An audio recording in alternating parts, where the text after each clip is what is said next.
Hi guys, welcome to Bestfriend's Kitchen. If you are new to our channel, please subscribe so you will get updated for future videos.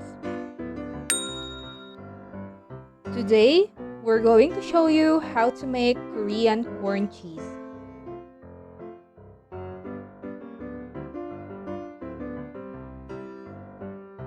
So, eto nga pala yung mga ingredients for this recipe.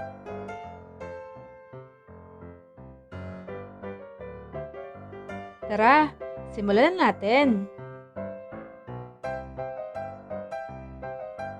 Una, mag-chop lang tayo ng 1 medium-sized na onion.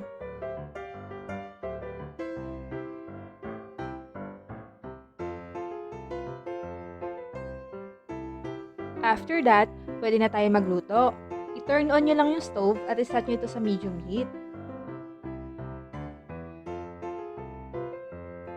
Then, mag-melt lang kayo ng butter.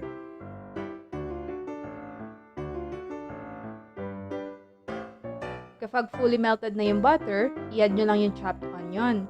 Tapos, isute nyo lang ito hanggang sa maging translucent yung onion.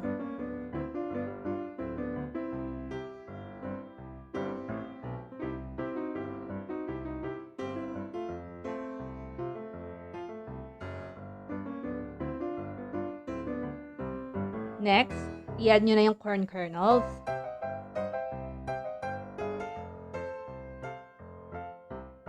After that, ilagay nyo na rin yung mayo. Tapos, haluin nyo lang ito hanggang sa maging well-distributed.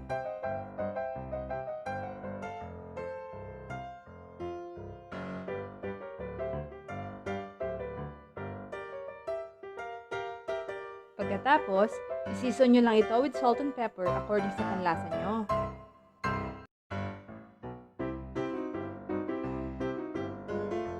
By the way guys, naglagay din nga pala kami ng 1 tablespoon ng sugar sa recipe ito.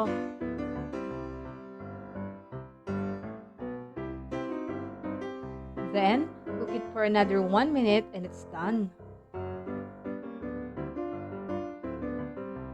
Patayin nyo lang yung apoy at i-transfer nyo yung corn sa isang baking pan.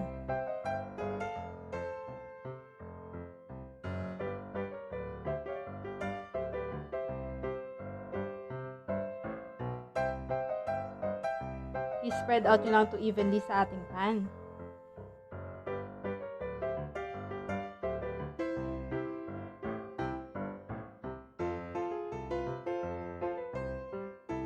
Then, mag-grate lang kayo ng generous amount of cheese. By the way, gumamit kami ng mozzarella cheese for this recipe. Pwede din kayo maglagay ng chili flakes sa ibabaw, pero this is only optional.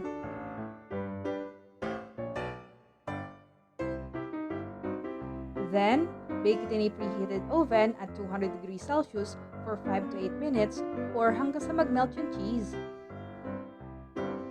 By the way guys, if you still haven't subscribed to our channel, please do so.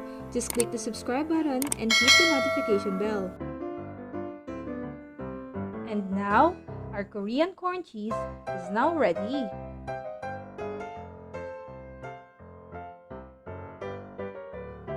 We hope that you enjoyed this video and please give us a thumbs up.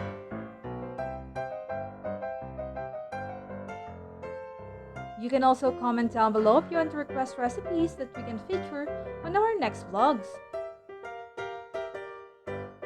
Paki-share na rin ang video ito para everybody happy. Thank you so much for watching.